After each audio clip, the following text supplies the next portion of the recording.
करो, मुझसे बर्दाश्त नहीं हो पा रहा। लेकिन मेरा देवर फिर भी अपनी ताकत लगा रहा था। यह सब सुनकर मेरा भी दिल मचलने लगा और मैं भी देवर के साथ। ये बात तब की है जब मैं अपने शौहर के साथ अपने देवर के गांव में रहने के लिए आई थी। मेरा देवर बहुत अमीर खानदान से था। गांव में इनका घर नहीं बल्कि एक बहुत बड़ी हवेली थी जिसमें सिर्फ मेरा देवर और देवरानी रहते थे। मेरे देवर की उम्र 50 साल थी, लेकिन इस उम्र में भी इनका जिस्म फिट था और मेरे शौहर से 2 साल बड़े थे। लेकिन मेरा शौहर इनके मुकाबले में काफी कमजोर जिस्मात का मालिक था। मेरे देवर दिखने में किसी हीरो से कम नहीं लगते थे। मेरे देवर को देखकर कभी कभी मेरा दिल यही करता कि काश मेरी शादी मेरे देवर से साथ हो जाती, क्योंकि मेरे शौहर अक्सर काम के सिलसिले से हमेशा मुझसे दूर ही रहते थे। आज भी जब रात को मेरे शौहर मेरे साथ नहीं थे तो मैं अकेले बिस्तर पर तन्हा रात गुजार रही थी कि तभी अचानक मुझे हवेली में किसी की आहिस्ता आहिस्ता चिल्लाने की आवाजें आने लगी। यह आवाज बड़ी ही अलग थी, जैसे कोई अपने प्यार की दुनिया में गुम हो। इन आवाजों को सुनकर मेरा भी दिल बहुत जोरों से धड़कने लगा था। मैं चुपचाप कमरे से निकलकर आहिस्ता आहिस्ता कदम बढ़ाने लगी। जब मैं आवाज को सुनते सुनते आगे बढ़ी तो मैंने देखा कि यह आवाज तो मुझे अपने देवर देवरानी के कमरे से आ रही है। मैं सोचने लगी कि मेरे देवर की उम्र तो काफी हो गई है, मेरा शौहर अब नहीं आता पास, तो वो इस उम्र में कैसे ये सब कर रहे हैं। यही सोचते हुए जब मैंने दरवाजे के बाहर से कान लगाए तो मुझे अपनी देवरानी की आवाज आने लगी। वो कह रही थी, बस करो, मुझसे बर्दाश्त नहीं हो पा रहा। लेकिन मेरा देवर फिर भी अपनी ताकत लगा रहा था। ये सब सुनकर मेरा भी दिल मचलने लगा। अचानक जब मैंने खिड़की से झांक कर देखा तो मेरा देवर देवरानी के साथ पूरे जोश के साथ जब ये सब करके कमरे से देवर बाहर निकला तो इसने मुझे देख लिया और मेरी आंखों को देखकर वो मेरे जज्बातों को अच्छे तरीके से समझ गया था। फिर मैं इसका हाथ पकड़कर अपने कमरे की तरफ ले गई और वहां जाकर देवर जी ने बड़े जोरों के साथ, मेरा नाम अनफाल है, मैं अपनी उम्र के जिस हिस्से पर थी जहां पर लड़की की शादी होने के बाद इसके बच्चे भी हो जाते हैं, लेकिन मेरी अभी तक शादी नहीं हुई थी। मेरा रंग सांवला था जिसकी वजह से कोई भी लड़का मुझसे शादी करने के लिए तैयार नहीं था। मेरी उम्र अब 35 साल थी। मेरी शादी ना होने की वजह से माँ बाप ने वक्त रहते ही मेरी छोटी बहन की शादी मुझसे पहले कर दी। मेरी बहन का रंग मुझसे काफी बेहतर था, इसी वजह से इसके लिए काफी अच्छे अच्छे रिश्ते भी आना शुरू हो गए। शादी को लेकर मेरे भी कई ख्वाब थे जो मुझे अपनी जिंदगी में अधूरे लग रहे थे। मैं हमेशा अपनी माँ की गोद में सर रखकर यही कहती कि माँ, क्या कभी जिंदगी में मेरी शादी होगी या मैं हमेशा ही ऐसे ही कुंवारी बैठी रहूंगी। मेरी माँ मेरी बात सुनकर यही कहती कि अनफाल, तू ये सब बिल्कुल मत सोच, देखना अल्लाह तेरे लिए बहुत ही अच्छा लड़का तेरी जिंदगी में भेजेगा जिसके साथ देखना तुम बहुत ही खुश रहोगी। ये सब सोचकर मैं भी अपने दिल को तसल्ली दे दिया करती थी। लेकिन अब आहिस्ता आहिस्ता मेरी उम्र की मेरी सारी दोस्तों की शादियां हो चुकी थी और अब तो इनके बच्चे भी हो चुके थे। अक्सर मेरी सहेलियां मुझे ताना दिया करती थी कि तुझ जैसे सांवले लड़के से कोई शादी नहीं करेगा, जिसे सुनकर मैं घर आकर बहुत ही ज्यादा रोती थी। मैं मुल्तान के एक बड़े शहर में रहती थी। मैं एक मिडिल क्लास फैमिली से ताल्लुक रखती थी। मेरे घर में मेरे अम्मी अब्बू और छोटी बहन रहती थी जिसकी शादी अभी 1 साल पहले हो चुकी थी और अभी 1 महीने पहले इसने बहुत ही प्यारे से बच्चे को जन्म दिया था। सांवले होने की वजह से मेरे लिए कोई भी रिश्ता नहीं आता था। अगर कोई रिश्ता आता भी तो वो मुझे देखकर इनकार करके चले जाते। अपनी बढ़ती उम्र के साथ मैंने अपने ख्वाबों को खुद से तोड़ दिया था। मैंने सोच लिया था कि शायद मेरी किस्मत में कोई लड़का लिखा ही नहीं है। अब जब भी कोई मेरे सांवले रंग का मजाक उड़ाता तो इसका भी मुझ पर कोई असर नहीं पड़ता। मैंने अपने दिलो दिमाग को अच्छे तरीके से समझा लिया था कि अब मुझे अपने माँ बाप के साथ ही अपनी जिंदगी काटनी है। यही सब कुछ सोचकर मैं अपनी जिंदगी गुजार रही थी कि तभी एक दिन माँ मुझसे कहने लगी कि अनफाल, देखना तेरा एक बहुत ही अच्छा रिश्ता आएगा। मैंने कहा कि माँ, क्या तुम दिन में ख्वाब देख रही हो? माँ मुझे कहने लगी कि नहीं अनफाल, तुम मेरी बात पर यकीन रख। हमारे पड़ोस में जो नसीम खाला है ना, इनके किसी दूर के रिश्तेदार का एक लड़का है जिसकी उम्र भी 50 साल हो चुकी है और इसने अभी तक शादी नहीं की। माँ मुझे कहने लगी कि इस लड़के की जो खाला है वो चाहती है कि इस लड़के की शादी हो जाए। मैंने नसीम खाला को तेरी फोटो भेज दी है, अगर तू लड़के को पसंद आ गई तो ये शादी जल्द हो जाएगी। माँ की बातों को सुनकर मैंने कहा कि माँ, आप जानती है ना, मेरे सांवले रंग की वजह से हर लड़का मुझे देखने के बाद रिजेक्ट कर देता है। लेकिन माँ मुझे कहने लगी कि तू इन सब बातों को और ज्यादा मत सोच, अल्लाह पर भरोसा रख। देखना अल्लाह तेरे लिए बहुत ही अच्छा करेगा। माँ की बातों को सुनकर मैं चुपचाप अपने कमरे में आ गई। कमरे में आकर मैं अपने दिल में सोचने लगी कि मेरी वजह से मेरी माँ बाप को भी कितनी परेशानी उठानी पड़ रही है। अगर मैं आज खूबसूरत होती तो मेरी शादी कब की हो चुकी होती। मैं अंदर ही अंदर बहुत ही ज्यादा दुख हो रहा था। मैं सोच रही थी कि कल भी जब लड़का इस रिश्ते से इनकार कर देगा तब माँ को कितना ज्यादा दुख होगा, क्योंकि कोई भी लड़का मेरे सांवले रंग को देखता तो इनकार करके चला जाता। फिर इसी तरह पूरे 2 दिन गुजर चुके थे। फिर एक दिन अचानक माँ मेरे कमरे में भागती हुई आई और मुझे कहने लगी, अनफाल ये मिठाई खा और शादी की तैयारी शुरू कर दे। माँ की बातों को सुनकर मैंने कहा कि माँ तुम ये क्या कह रही हो। माँ मुझे कहने लगी कि वही जो सच है जिसके लिए तू इतने सालों से तरस रही है। मैंने माँ से कहा कि माँ मुझे इतना मत उलझाओ, सीधा बताओ कि बात क्या है। माँ मुझे कहने लगी कि मैंने परसों तुझे एक लड़के के बारे में बताया था जिसकी उम्र 50 साल हो चुकी है। ये सुनकर मैंने माँ से कहा हाँ। माँ मुझे कहने लगी कि वही लड़के ने तुझे देखकर शादी के लिए हाँ कर दी है। और ये कहते ही माँ खुशी से झूम उठी। लेकिन मैं दिल ही दिल में सोच रही थी कि आखिर इस लड़के ने शादी के लिए हाँ क्यों की। माँ मेरे मुंह में मिठाई डालते ही कमरे से बाहर चली गई और घर में सबको मिठाई बांटने लगी। मैं बिस्तर पर बैठकर यही सोच रही थी कि इस लड़के ने मेरा चेहरा देखा भी है या नहीं। मैं बहुत ज्यादा परेशान हो रही थी कि तभी अचानक माँ दोबारा मेरे कमरे में आई और इसके कान पर फोन लगा था और वो फोन पर बस हाँ हाँ में ही जवाब दे रही थी। और फिर फोन रखते ही मुझे खुशी से कहने लगी कि अनफाल देख, अल्लाह ने तेरी सुन ली। पहले तो लोग इस रिश्ते के लिए इनकार कर देते थे, लेकिन अब देख लड़का तो शादी के लिए बेकरार हो रहा है और इसने 2 दिन के अंदर ही शादी करने के लिए कहा है। माँ की सारी बातें सुनकर मैंने माँ से कहा कि माँ लड़का कहीं लंगड़ा टोला तो नहीं है, आपने इस लड़के को देखा है। तो माँ मुझे कहने लगी कि मैंने इसकी फोटो देखी थी, अच्छा भला है वो, और मैंने ये भी सुना है कि वो ये शादी अपनी इस खाला के कहने की वजह से कर रहा है और इसके आगे पीछे कोई भी नहीं है। और इसका एक छोटा भाई है जो कि गांव में रहता है, जिसकी शादी बहुत पहले ही हो चुकी है। तेरे लिए ये बहुत ही अच्छा रिश्ता आया है। तुझे ना ही पैसों की कोई परेशानी उठानी पड़ेगी और ना ही तेरे सास ससुर हैं जो तुझे तंग करेंगे। माँ की इन सारी बातों को सुनकर मेरे दिल में भी अब हल्की सी खुशी उभरने लगी थी। मुझे भी लगने लगा कि शायद अल्लाह ने मेरी आज सुन ली है। कहते हैं ना, जब हम किसी चीज के पीछे शिद्दत से भागते हैं तो वो हमें नहीं मिलती, और जब हम इसे छोड़ देते हैं तब ये चीज हमारे सामने आकर खड़ी हो जाती है। मेरी भी जिंदगी में यही सब कुछ हो रहा था। अब मैं अपनी जिंदगी में बहुत ही खुश थी। मुझे ऐसा लग रहा था कि मैं अपनी जिंदगी में जो चाहती थी वो मुझे आज मिल रही है। फिर शाम को लड़के वाले की तरफ से शादी का जोड़ा भी भेज दिया गया। तब मैंने लड़के को देखा था।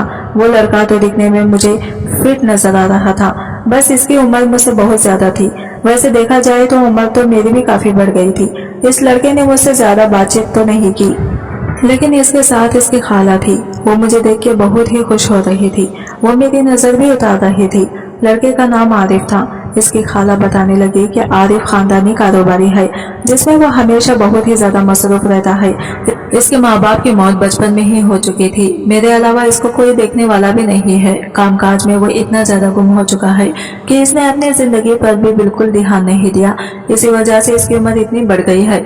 आरिफ को देखकर ये अंदाजा बिल्कुल लगाया नहीं जा रहा था कि सच में अपने कामकाज में बहुत ही ज्यादा बड़ी बिजी रहता है, क्योंकि जब से वो घर पर आया था तब से वो फोन पर ही ज्यादा बिजी था।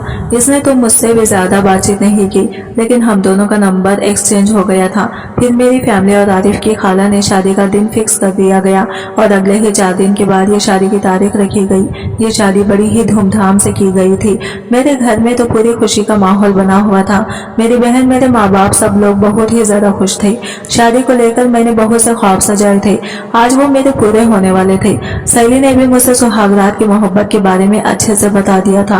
इन सब बातों को सुनकर मेरे अंदर की बेकरारी अब बढ़ने लगी थी। सदियों की जो मेरी चाहत थी आज वो पूरी होने वाली थी। इतने सालों के बाद आज मैं लाल जोड़ा पहनकर अपने आप को आईने में देख रही थी। मेरी माँ तो मुझे देखते ही रोने लगी। कहने लगी, मैं अल्लाह के आगे बहुत ही दुआ करती थी कि तेरी शादी हमारे जीते जी हो जाए, पर देखो आज अल्लाह ने मेरी ये दुआ भी पूरी कर दी। अल्लाह जो करते हैं वो हमेशा अच्छे के लिए करते हैं।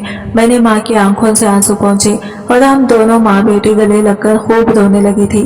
तभी मेरी छोटी बहन भी पीछे से आई और कहने लगी, अम्मी आज रोने का दिन नहीं है, आज तो बल्कि खुश होने का दिन है। फिर मुझे निकाह के लिए बिठा दिया गया। आरिफ मेरे बगल में बैठा हुआ था। इसकी आंखें झुकी हुई थी और फिर कुछ देर के बाद में इनका निकाह इसके साथ हो गया। आज मेरे इतने सालों की जो तमन्ना थी वो पूरी हो गई थी। घर से रुखसत होकर जब मैं अपने ससुराल पहुंची तो वहां पर मैं इनके इतने बड़े घर को देखकर दंग रह गई। घर पर इसकी खाला ने मेरा इस्तकबाल किया था और इसके कुछ रिश्तेदार थे। फिर खाला ने मेरा हाथ पकड़कर मुझे आरिफ के कमरे तक ले गई और मुझे कहने लगी कि ये गर्म दूध का गिलास अपने शौहर को दे देना, ये इनकी एक रस्म होती है।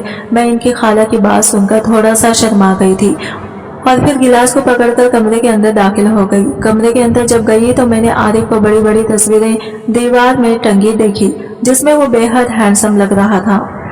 रूम तो इतना बड़ा था कि इसमें ऐसा लगता था कि 3 बेड और आ सकते हैं, लेकिन मेरे दिल में ये परेशानी बहुत ही ज्यादा थी कि आरिफ ने एक बार भी मुझसे ठीक से बात नहीं की। मैंने सोचा कि शायद वो अपने कामकाज में बिजी होगा, इसी वजह से मैंने इस बात को अपने दिमाग से निकाल दिया और घूंघट ओढ़कर बिस्तर पर बैठ गई। फिर आधे घंटे के बाद जब आरिफ कमरे में दाखिल हुआ तो मेरी धड़कनें बढ़ने लगी थी। कमरे में पूरा सन्नाटा था। वो आहिस्ता से मेरे बगल में आकर बैठ गया, लेकिन वो मुझे कुछ बोल ही नहीं रहा था। फिर मैंने आरिफ से कहा कि आप कुछ बोलना चाहिए या नहीं।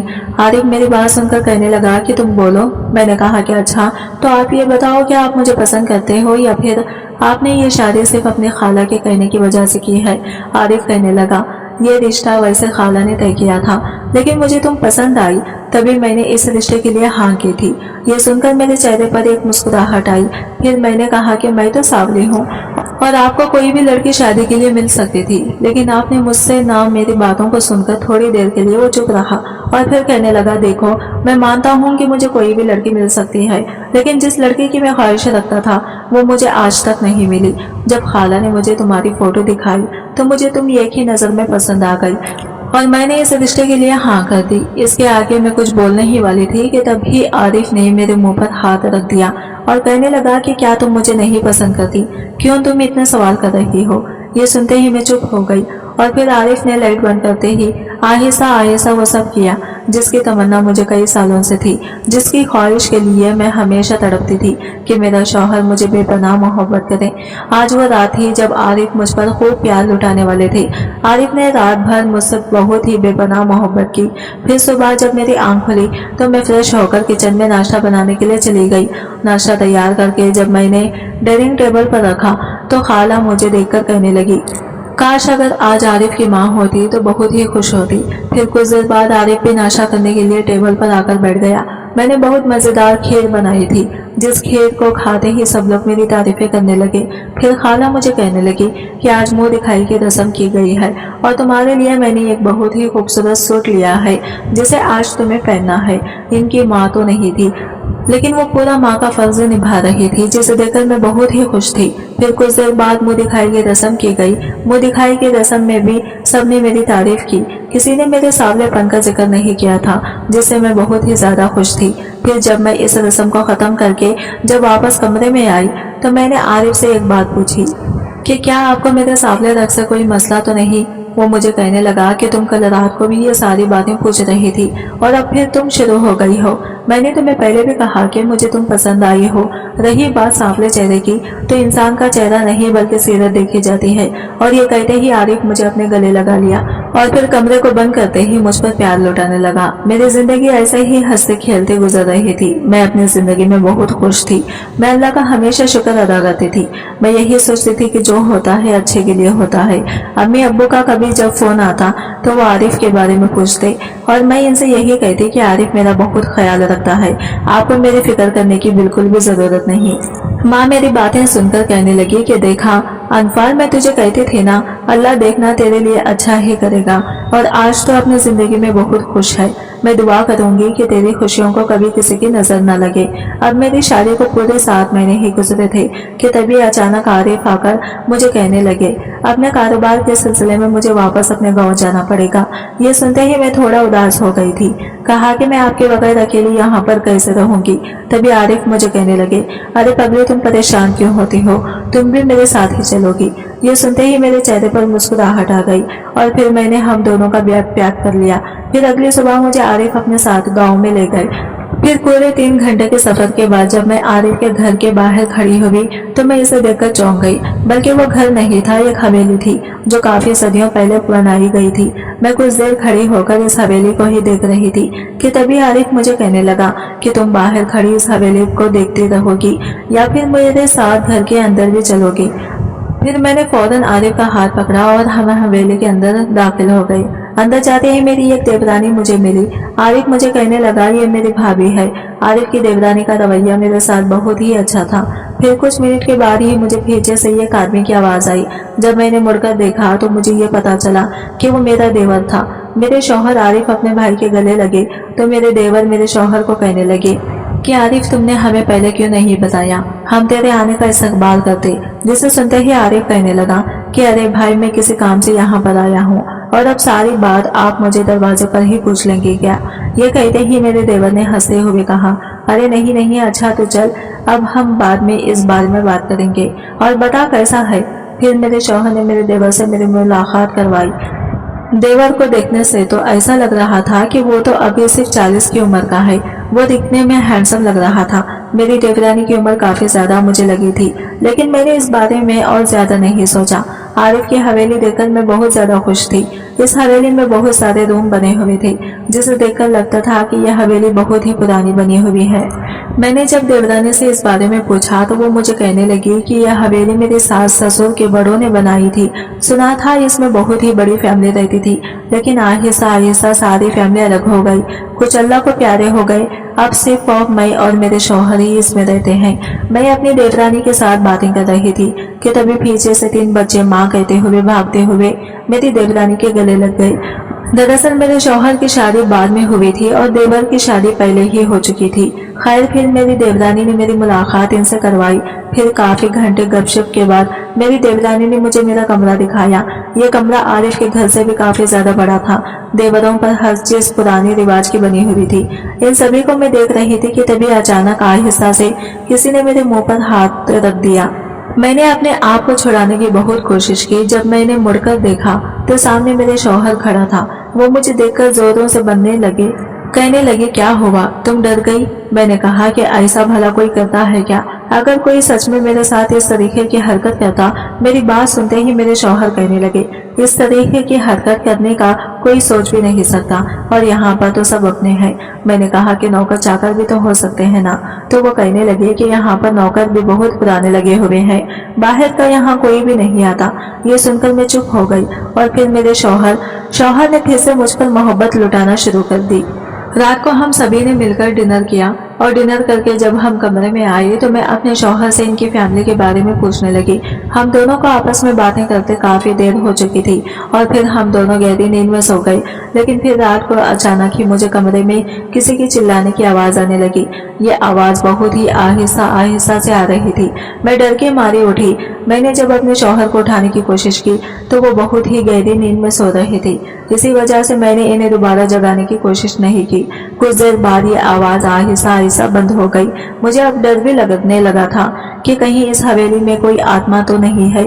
मैं अक्सर किताबों में सुना करती थी कि पुरानी हवेली में आत्माएं अक्सर घूमा करती हैं और ये हवेली भी तो दिखने में पुरानी हवेली की तरह लग रही थी। यही सब मैं कुछ अपने दिमाग में सोच रही थी और फिर अल्लाह का नाम लेते हुए फिर से दोबारा बिस्तर पर आकर लेट गई और फिर अपने शौहर को पकड़कर सो गई। सुबह जब मैं उठी तो मेरी देवरानी कमरे में दरवाजा खटखटा रही थी। वो कहने लगी अनपाल नाश्ता तैयार है, आप दोनों जल्दी फ्रेश होकर नाश्ते की टेबल पर आ जाएं। ये सुनते ही हम दोनों फौरन फ्रेश होने के लिए उठे और फिर नाश्ते की टेबल पर आ गए। नाश्ता करते वक्त मेरे शौहर के जो छोटे भाई थे वो इनसे कहने लगे कि तुमने बताया नहीं तुम्हारी यहाँ आने की वजह। मैं इसलिए पूछ रहा हूँ क्योंकि तुम मुझसे पहले कभी गांव वापस नहीं आए और हमेशा शहर में ही रहते हो और वैसे भी सारा बिजनेस तुम देखते हो। ये सुनकर मेरे शौहर आरिफ कहने लगे हाँ भाई, लेकिन कुछ मुझे अर्जेंट काम था जिसकी वजह से गाँव वापस आना पड़ा। मैं सोच रहा था कि गांव की कुछ जमीन पड़ी हुई है जो कि मुझे अपने बिजनेस के लिए चाहिए और इन जमीनों पर अभी कुछ काम नहीं चल रहा है। यही सब कुछ आरिफ बोल रहे थे कि तभी ही अचानक इनका जोरों से फोन बजने लगा। फोन उठाकर वो बाहर चले गए और काफी देर तक वो किसी के साथ बहस कर रहे थे। जब वो वापस आए तो वो कहने इन्हें अभी अर्जेंट किसी काम से दूसरे शहर जाना पड़ेगा। तब मैंने कहा कि अभी तो हम यहाँ आए हैं तो अभी इतनी जल्दी कैसे वापस जाएंगे, आप इस काम को मना कर दो। लेकिन आरिफ कहने लगे कि ये काम बहुत ही ज्यादा अर्जेंट है, अगर ये ना हुआ तो करोड़ों की डील हाथ से निकल जाएगी। ये सुनकर मैं चुप हो गई। फिर मैंने कहा कि अच्छा मैं जाकर हम दोनों का बैग पैक कर लेती हूँ। ये सुनते ही आरिफ कहने लगे कि अरे नहीं, तुम्हें नहीं जाना है। मैंने कहा क्या मतलब है आपका? वो मुझे कहने लगे कि तुम यही हवेली में भाभी के साथ रहो, मैं अकेला ही दूसरे शहर जाऊंगा क्योंकि वहाँ मुझे काम के सिलसिले में इधर उधर भागना पड़ेगा। मैं तुम्हें कहाँ अपने साथ लेकर भागता फिरूंगा, इससे अच्छा है तुम भाभी के साथ ही घर पर रहो। ये सुनते ही मेरा मुंह लटक गया। मैंने कोई जवाब नहीं दिया। मैं देवदानी के सामने ज्यादा नहीं कुछ बोल पाई।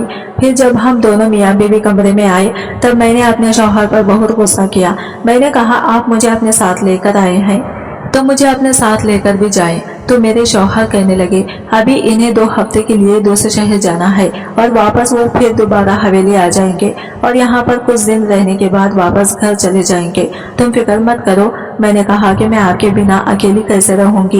ये बात सुनते ही मेरा शौहर जोरों से हंसने लगा और कहने लगा क्यों तुम्हें इस हवेली से डर लगता है? मैंने कहा कि नहीं, ऐसी बात तो नहीं है। फिर मेरे शौहर मुझे प्यार से पकड़कर मनाने लगे। मेरा इनकार करना मुश्किल हो गया था। फिर आधा घंटा प्यार लुटाने के बाद मेरे शौहर मुझे छोड़कर दूसरे शहर के लिए रवाना हो गए। अब मैं इस पूरी हवेली में अकेली हो गई थी। मेरी देवदानी मुझसे बातें तो किया करती थी लेकिन मुझे रात को अकेले सोने में बहुत ही ज्यादा डर लगता था। मैं दिन भर अपनी देवदानी के साथ किचन में हाथ बटाती। मेरी देवदानी बहुत ही ज्यादा फ्रेंडली थी। वो मुझे कहती कि मैंने अपने बच्चों को बोर्डिंग स्कूल पढ़ाने के लिए भेजा हुआ है। वो हमेशा 2 महीने के बाद मिलने के लिए हवेली आते हैं और जो शौहर है वो सारा दिन काम में पड़े रहते हैं। मैं भी हवेली में अकेले बोर हो जाती हूँ। लेकिन अब तुम आ गई हो ना, हम दोनों मिलकर खूब मजे करेंगे। इन्हीं बातों के दौरान जब मैंने अपनी देवदानी से ये पूछा कि कल रात को मुझे किसी के चिल्लाने की आवाज आ रही थी, मैं ज्यादा सुन तो नहीं पाई। इसके आगे मैं कुछ बोलने वाली थी कि तभी मेरी देवदानी कहने लगी हमें तो ऐसी कोई भी आवाज नहीं आती। तुम हवेली में नहीं आई हो, इस हवेली को देखकर थोड़ा तुम डर गई हो। वैसे मैंने भी सुना था इस हवेली में जो मेरे सास ससुर के जो बड़े थे इनकी आत्माएं घूमती हैं, लेकिन मुझे ऐसा कुछ भी आज तक नजर नहीं आया। तुम इस घर की नई बहू हो, शायद तुम्हें वो आवाज आई हो, लेकिन तुम कभी भी अपने कमरे से बाहर मत निकलना। इतना कहते ही मेरी देवदानी बात को टालते हुए किचन से फौरन निकलकर अपने कमरे में चली गई। रात को जब मैंने अपने कमरे में आई तो अपने कमरे को अच्छे से लॉक कर लिया और फिर अपने शौहर को फोन लगाकर बात करने लगी। मेरे शौहर मेरे साथ बहुत ही ज्यादा मजाक कर रहे थे। वो मुझे कहने लगे कि क्या हुआ, तुम्हें अकेले नींद नहीं आ रही या फिर आज भी तुम्हें डर लग रहा है? मैंने कहा नहीं नहीं, मैं किसी से डरती नहीं, बस मुझे आपकी याद आ रही है। फिर मैं अपने शौहर के साथ घंटा बात करती रही। तभी अचानक मेरे शौहर फोन पर ही गहरी नींद में सो गए और मैंने भी फिर फोन रख दिया। फोन रखने के बाद मुझे नींद नहीं आ रही थी, मैं थोड़ा बेचैन हो रही थी। कमरे में टहलते टहलते मैं बाद में बिस्तर पर आकर लेट गई और फिर गहरी नींद में सो गई। लेकिन रात के करीबन 2 बजे मुझे फिर से किसी के चिल्लाने की आवाज आने लगी। यह आवाज कुछ अलग सी थी, जैसे कोई किसी के साथ कुछ वो सब कर रहा है। लेकिन मुझे लगा कि शायद ये मेरी गलतफहमी हो सकती है, क्योंकि इतनी बड़ी हवेली में मेरे देवर और देवरानी के अलावा कोई भी नहीं था। मेरे देवर और देवरानी की उम्र भी काफी हो चुकी है और वो तो इस उम्र में ये सब नहीं कर पाएंगे। ये सब सोचते हुए मैंने अपने दिमाग को झटक दिया और फिर चादर ओढ़कर सो गई। दूसरे दिन जब मैं उठी तो मैं अपनी देवरानी के साथ किचन में हाथ बटाने लगी। मैं किचन में काम कर रही थी, तभी मैंने अचानक देखा कि मेरी देवरानी ने सर पर पल्लो ले रखा है। जब मैंने इन्हें कहा कि यहाँ पर तो आपके सास ससुर भी नहीं है, तो आपने पल्लो किसी वजह से लिया है, तो वो मुझे कहने लगी कि इन्हें ख्वाब में मेरे सास ससुर देखे थे, इसी वजह से इसने पल्लो किया है। मुझे अपनी देवरानी की बातों का मतलब बिल्कुल भी समझ में नहीं आया था। फिर मैंने इनसे कहा कि मुझे तो कल फिर से किसी की चिल्लाने की आवाज आने लगी, क्या आपने इन आवाजों को सुना? तो मेरी देवरानी फौरन कहने लगी नहीं नहीं, मैंने कोई भी आवाज नहीं सुनी। और ये कहते ही इसके हाथ से बर्तन नीचे गिर गया और जब इस बर्तन को उठाने के लिए नीचे झुकी तो इसके सर से पल्लो गिरने लगा। और जब मैंने देवरानी का चेहरा देखा तो इनके चेहरे के साइड पर कोई बड़ा सा दाग था। वो निशान ऐसा था जैसे इन्हें कोई कट लगा हो। इस चोट को देखकर मैंने कहा कि आपको चोट कहाँ से लगी? तो वो मुझे कहने लगी कि नहीं नहीं, मुझे कोई चोट नहीं लगी, ये तो पुराना ही कोई दाग है। और ये कहते ही वो किचन से भागकर कमरे में चली गई। मुझे कुछ गड़बड़ सी लगने लगी। मेरी देवरानी तो वैसे बहुत ही अच्छी थी, लेकिन जब भी मैं चिल्लाने की आवाजों के बारे में पूछती तो वो मुझे कुछ ना कुछ बहाना मारकर कमरे से चली जाती। अब मैंने सोच लिया था कि मैं सच्चाई जानकर रहूंगी। इसी वजह से मैं रात को बेसब्री से इंतजार करने लगी। रात को मैंने कमरे की लाइट बंद भी कर दी, जैसे सबको लगे कि मैं गहरी नींद में सो चुकी हूँ। लेकिन फिर रात के करीबन 2 बजे मुझे फिर किसी के चिल्लाने की आवाज आने लगी। मैं इतना तो समझ चुकी थी कि इस हवेली में कोई भूत नहीं है, ये किसी इंसान की ही आवाज है। इसी वजह से मैंने कमरा आहिस्ता से खोला और आहिस्ता आहिस्ता कदम बढ़ाने लगी और इस आवाज को अच्छे से सुनने लगी। आवाज को सुनते सुनते जब मैं अपनी देवरानी के कमरे की तरफ गई तो मुझे वो आवाज मेरी देवरानी के कमरे से आने लगी। मैं सोचने लगी कि इतनी रात को आखिर इनके कमरे से इतने चिल्लाने की आवाज क्यों आ रही है। यही कुछ सोचते हुए जब मैं कमरे की खिड़की के बाहर झांक कर देखने लगी तो मेरी देवरानी अपने घुटनों के बल बैठी थी और इनके शौहर इनके बाल पकड़कर इन्हें कह रहे थे कि मैंने तुम्हें कब से कहा कि तुम आरिफ के पास जाकर इस पेपर पर साइन करवा लो। मैंने तुम्हें पहले भी कहा था कि आरिफ की कभी शादी नहीं होनी चाहिए। इसकी शादी भी हो गई और तुमने मुझसे ये बात भी छुपा कर रखी। अब देखो वो दोबारा वापस आ गया है और वो गाँव की पुरानी जमीनों पर अपना हक जताएगा। मेरी देवर जी अपनी बीवी को ये सब बातें बोलते हुए कहने लगे कि अगर तुमने जल्द से जल्द इन पेपर पर साइन न करवाया तो तुम्हें जल्दी ही इस हवेली से गायब करवा दूंगा और किसी को कुछ पता भी नहीं चलेगा, क्योंकि मैं बहाना मार दूंगा कि तुम किसी और से मोहब्बत करती थी और मुझे छोड़कर हमेशा के लिए इस लड़के के साथ चली गई हो। ये सारी बातें सुनकर मेरी देवरानी ने अपने शौहर के आगे भीख मांगने लगी। वो कहने लगी कि मेरे छोटे छोटे बच्चे हैं, इन बच्चों का तो सोचो, तुम तो इनके बाप हो। ये सुनते ही मेरे देवर कहने लगे कि मैं इन बच्चों का बाप नहीं हूँ, वो तुम्हारे पहले शौहर के बच्चे हैं जो कि इतने साल पहले रोड एक्सीडेंट में मर चुका है। मैंने तुमसे ये शादी सिर्फ और सिर्फ जमीन जायदाद हासिल करने के लिए की है। मैंने सोचा था कि गांव की सारी जमीन मेरे नाम होगी, लेकिन पहले तो सब कुछ ठीक था, लेकिन अब आरिफ अपनी बीवी के साथ वापस आया है और वो देखना अब अपना सब कुछ वापस ले लेगा। 1 हफ्ते के बाद वापस हवेली आएगा और कैसे भी करके इन पेपर्स पर साइन करवाने हैं, नहीं तो तुम्हारे लिए बहुत ही बुरा होगा। मेरी जेठानी खूब जोर जोर से रोने लगी। अब मुझे समझ में आ गया था कि हर रोज रात को मुझे चिल्लाने की आवाज क्यों आती थी। मेरे देवर जी मेरी देवरानी के साथ ये सब कुछ गलत कर रहे थे। फिर मैं चुपचाप अपने कमरे में आ गई और कमरे में आकर इन सब के बारे में सोचने लगी। मैंने सोच लिया था कि मुझे अब खुद ही कुछ करना पड़ेगा, नहीं तो मेरे देवर मेरी देवरानी के साथ कुछ गलत भी कर सकते हैं। यही सोचते हुए जब मैं सुबह देवरानी के पास पहुंची तभी देवर जी कमरे से जा चुके थे। मैं देवरानी से बात करने लगी। देवरानी आज फिर से अपने सर पर एक लंबा सा घूंघट ओढ़ रखा था, लेकिन मैंने इनसे कहा कि मुझे सब कुछ अच्छे से पता चल चुका है, आप ये घूंघट मत ओढ़ो। मैंने फिर वो रात वाली सारी हकीकत अपनी देवरानी को बता दी। मैंने कहा कि मैंने वो सारी बातें भी सुन ली हैं और मैंने रिकॉर्ड भी कर ली हैं, लेकिन मुझे ये समझ में नहीं आया कि आपके शौहर अपने ही सगे भाई के साथ इतना गलत क्यों कर रहे हैं। तो मेरी देवरानी कहने लगी कि ये दोनों भाई सगे नहीं हैं, बल्कि आरिफ की माँ ने दूसरी शादी की थी, इसी वजह से ही अपने भाई से बहुत ही ज्यादा मिलते जुलते हैं। मुझे भी ये बात शादी के बाद पता चली थी। ये सुनते ही मैंने कहा कि आपने कभी कुछ फैसला क्या नहीं किया। तो मेरी देवरानी रोते हुए कहने लगी कि मैं अकेले फैसला कैसे कर सकती और कहाँ जाती, मेरा कोई सहारा भी नहीं है, मैं गरीब घर से हूँ। अगर आज मेरा शौहर मुझे छोड़ देगा तो मैं कहाँ जाऊंगी, मेरे बच्चों की जिम्मेदारी कौन उठाएगा। मैं ये सब अपने बच्चों की खातिर बर्दाश्त कर रही हूँ। अगर मेरे पहले शौहर की मौत ना होती तो मैं कभी भी इस आदमी के साथ शादी ना करती। ये सब कहते हुए मेरी देवरानी खूब जोरों से रोने लगी। मैंने इनके आंसू पोंछते हुए कहा कि अब आपको ज्यादा परेशान होने की जरूरत नहीं है। फिर मेरी देवरानी कहने लगी कि इनके शौहर बहुत ही खतरनाक हैं, अगर हमने कभी भी कुछ गलत कर दिया तो वह हम दोनों को छोड़ेंगे नहीं। ये सुनते ही मैंने अपनी देवरानी से कहा कि आपको इसकी ज्यादा फिक्र करने की जरूरत नहीं है। कल जब जेठ जी आपको गुस्से से बोल रहे थे तब मैंने सारी बातें अपने फोन में अच्छे से रिकॉर्ड कर ली थी, क्योंकि कई दिनों से ये चिल्लाने की आवाजें मुझे परेशान कर रही थी। मैंने सोचा था कि इन आवाजों को रिकॉर्ड करके अच्छे से अपने शौहर को सुनाऊंगी, क्योंकि इन्हें मेरी बातों पर ज्यादा यकीन ना आता, लेकिन मुझे नहीं पता था कि ये कहानी अंदर से कुछ और निकलेगी। फिर मैंने पूछा कि आपका शौहर हवेली वापस कब आएंगे, तो वो कहने लगी कि वो दोपहर तक वापस आ जाएंगे।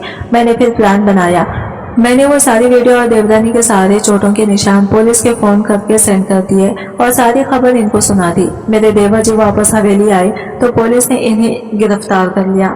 पकड़े जाने के बाद डर से मेरे देवर जी भागने लगे, लेकिन पुलिस ने इसे फिर भी पकड़ लिया। दूसरे दिन जब मेरे शौहर आरिफ वापस आए तो मैंने इन्हें ये सारी कहानी बता दी तो वो बहुत ही ज्यादा दुखी हुए।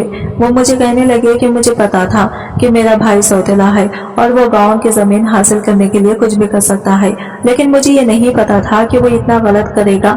लेकिन तुमने अकेली इतना सब कुछ आखिर क्यों किया? तुम मेरे आने का इंतजार भी नहीं कर सकती थी। मैंने कहा कि आप काम में बहुत बिजी रहते थे, इसी वजह से मैंने सोचा कि मैं आपको परेशान ना करूं। आरिफ कहने लगे कि लेकिन अगर तुम्हें कुछ हो जाता तो मैं कैसे जीता? ये सब सुनते ही मुझे आरिफ की आंखों में अपने लिए बेपनाह प्यार और फिक्र नजर आ रही थी। मैं फौरन इनके सीने से लगकर कहने लगी, आज से हम भी यही हवेली में रहेंगे और देवरानी भी हमारे साथ रहेगी, क्योंकि इन्हें बहुत सारी परेशानियों का सामना करना पड़ा है। मेरी बात सुनकर आरिफ भी कहने लगे, हाँ तुमने सही कहा, भाई ने जो किया वो बहुत ही ज्यादा गलत था। भाभी को भी अपनी खुशियों का हक मिलना चाहिए।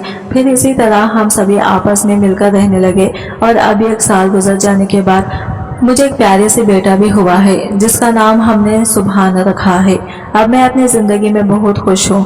दोस्तों, अगर कहानी अच्छी लगी हो तो वीडियो को लाइक जरूर करें और चैनल को सब्सक्राइब करें और मिलते हैं अगले नई वीडियो के साथ। तब तक के लिए बाय बाय, टेक केयर, अल्लाह हाफिज।